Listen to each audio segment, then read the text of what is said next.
بسم اللہ الرحمن الرحیم۔ السلام علیکم ورحمۃ اللہ وبرکاتہ۔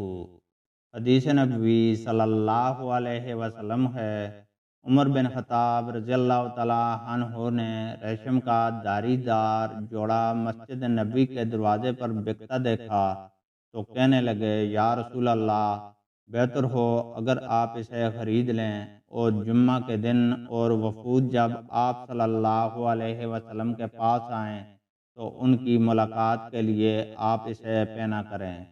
اس پر نبی کریم صلی اللہ علیہ وسلم نے فرمایا کہ اسے تو وہی پہن سکتا ہے جس کا آخرت میں کوئی حصہ نہ ہو۔ اس کے بعد رسول اللہ صلی اللہ علیہ وسلم کے پاس اسی طرح کے کچھ جوڑے آئے تو اس میں سے ایک جوڑا آپ نے عمر بن خطاب رضی اللہ تعالیٰ عنہ کو عطا فرمایا۔ انہوں نے عرض کیا، یا رسول اللہ، آپ مجھے یہ جوڑا پہنا رہے ہیں، حالانکہ اس سے پہلے عطارد کے جوڑے کے بارے میں آپ نے کچھ ایسا فرمایا تھا۔ رسول اللہ صلی اللہ علیہ وسلم نے فرمایا، میں نے اسے تمہیں خود پہننے کے لیے نہیں دیا ہے۔